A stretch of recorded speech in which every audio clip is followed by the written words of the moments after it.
सिवान की आम जनता जानती है कि वो शहाबुद्दीन साहब ने किया है, और सिवान के शिक्षा के क्षेत्र में उसके लिए उनको बहुत बड़ी कुर्बानी भी देनी पड़ी।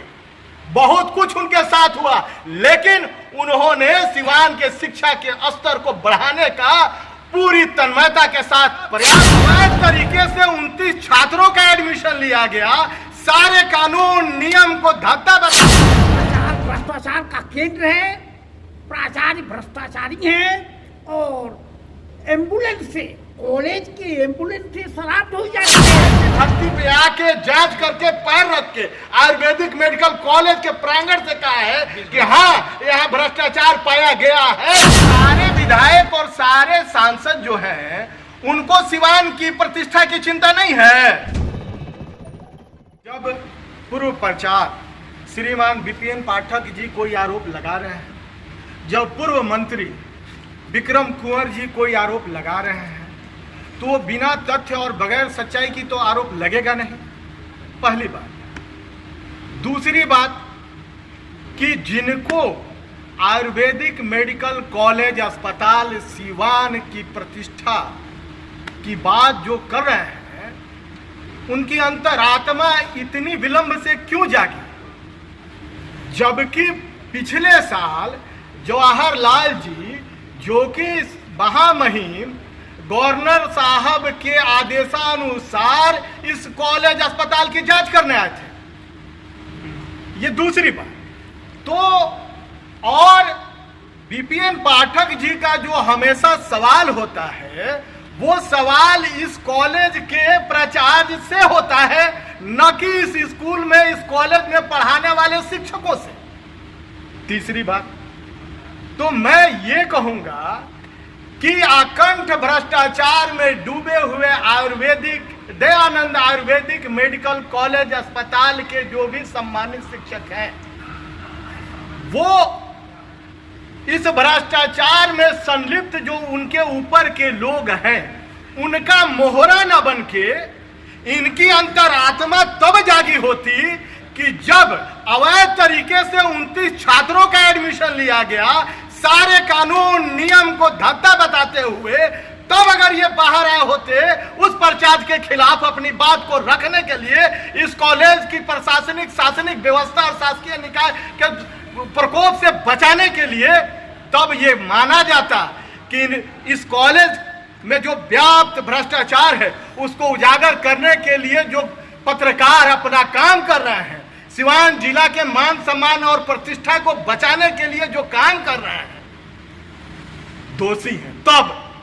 लेकिन चूंकि अब ये मामला, इसकी जांच हुई है, जांच ट्रू हुआ है जहां तक मुझे जानकारी है, और चूंकि गवर्नर साहब का ट्रांसफर हो गया, ये सारी चीजें फग्गू चौहान जी के कार्यालय तक पहुंच चुकी हैं। अब चूंकि राज्यपाल बदल गए हैं, तो उनके यहाँ इन लोगों, मैंने अखबार के माध्यम से पढ़ा, इन्होंने प्ली किया है कि पुनः इसकी जांच की जाए। तो ये घाल में जो किया जा रहा है और उसको एक छाया देने का ये प्रयास है, उसको एक, यानी कि चलो भाई सबसे कमजोर तो पत्रकार ही हैं, ये सोशल मीडिया के थ्रू जो काम करने वाले पत्रकार हैं वही सबसे कमजोर हैं। तो जो लोग ये वहां पे वो बाइट दे रहे थे, वो भी आप ही के भाई सहपाठी थे, आप ही के बीच के लोग थे।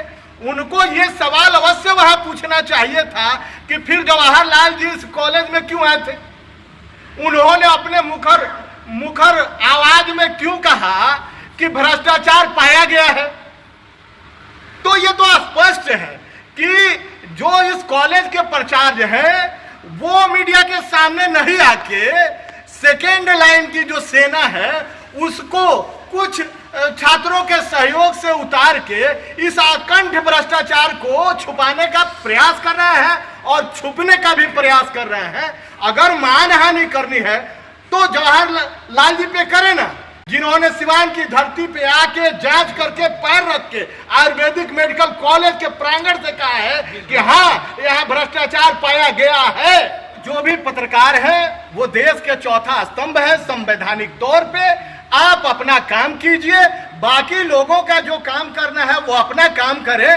कोई भी मानहानि का मुकदमा इतना आसान नहीं होता है, उसके लिए साक्ष्य प्रस्तुत करना होता है। और ये जो भी ये पुस्तकें आप देख रहे हैं, फाइल बनी हुई है, उस मानहानि के मुकदमे के खिलाफ जाएगी ना, सारा रिपोर्ट जाएगा ना, दूध का दूध पानी का पानी हो जाएगा, इसमें डरने की क्या जरूरत है। लेकिन हाँ, मैं आपको आह्वान करूंगा कि आप लोग इसी तत्परता और तन्मयता से जो भी भ्रष्ट लोग हैं और भ्रष्टाचारी हैं उनके खिलाफ अपना काम करें, निष्पक्ष तरीके से करें। धन्यवाद। अच्छा जावेद जी, एक चीज और कहा जा रहा है कि शहाबुद्दीन का कोई योगदान नहीं रहा है कॉलेज बनाने में, लेकिन जैसा हम लोग जानते हैं कि काफी उनका योगदान रहा है। इस पर पूर्व मंत्री विक्रम कुंवर जी ने कहा था कि शहाबुद्दीन साहब ने 5 करोड़ रुपया एसपीआर में रखा था इस कॉलेज के बुरे दिनों के लिए, जिसको किसी तरीके से उल्टा सीधा 3-5 करके खर्च कर दिया गया, जिस पैसे का कोई माई बाप नहीं है। उसकी भी जांच की मांग किया है विक्रम कुंवर जी ने। ये तो पब्लिक डोमेन में है, आप लोगों के माध्यम से ये लड़ाई और जो विपिन पाठक जी कह रहे हैं, ये बिल्डिंग, उसका जीर्णोद्वार, ये पूरे सिवान की आम जनता जानती है कि वो शहाबुद्दीन साहब ने किया है। और सिवान के शिक्षा के क्षेत्र में उसके लिए उनको बहुत बड़ी कुर्बानी भी देनी पड़ी, बहुत कुछ उनके साथ हुआ, लेकिन उन्होंने सिवान के शिक्षा के स्तर को बढ़ाने का पूरी तन्मयता के साथ प्रयास किया और आजीवन बढ़ाया। इसमें कहीं कोई अतिशयोक्ति नहीं है। अगर ऐसी बात जो कर रहा है वो निश्चित तौर पे सिवान जिला में शिक्षा का दुश्मन है, शिक्षा के स्तर के विकास का दुश्मन है। ठीक है सर, बोलिए क्या कहना चाह रहे हैं। बोलिए।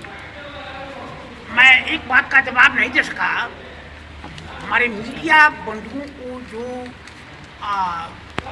मुकदमा करने की धमकी दे रहे हैं लोग, हम लोग मुकदमा करेंगे, आप पर डैमेज सूट करेंगे, मानहानि का मुकदमा करेंगे, उनसे मैं ये पूछना चाहता हूँ, वो तो कर नहीं सकते हैं। मैं मीडिया कर्मियों के साथ हूँ। मैंने तो कहा है एक मीडिया कर्मी से, देखिए अगर वो मुकदमा करते हैं तो हम वकील रखेंगे, हम खर्च करेंगे, आप निश्चिंत रहिए। झूठी बात होगी तब ना, और वो झूठी हो जाएगी, उसके बाद करने वाले का क्या होगा। मैं ये कहना चाहता हूँ कि सिवान के पूर्व कैबिनेट मंत्री श्री विक्रम कुंवर जी ने यह कहा है, कई बार कहा है कि ये जो है भ्रष्टाचार का केंद्र है, प्राचार्य भ्रष्टाचारी हैं और एम्बुलेंस से, कॉलेज की एम्बुलेंस से शराब ढोई जाती है, नामांकन में पैसे लिए जाते हैं। दयानंद आयुर्वेदिक मेडिकल कॉलेज अस्पताल के शासकीय निकाय में स्वतः जो सदस्य हैं वो महामहिम विधानसभा अध्यक्ष जी हैं, वही विधायक हैं सदर। तो ये सारे विधायक और सारे सांसद जो हैं उनको सिवान की प्रतिष्ठा की चिंता नहीं है कि हमारे यहाँ जो कॉलेज है, इतना पुराना कॉलेज है, उसमें भ्रष्टाचार के इतने संगीन आरोप लग रहे हैं, उसकी जांच हो रही है, उसकी जांच रिपोर्ट चली गई है, उन भ्रष्टाचारियों के खिलाफ कार्रवाई होनी चाहिए कि नहीं होनी चाहिए, इन लोगों की रिस्पॉन्सिबिलिटी नहीं है, निश्चित तौर पे है।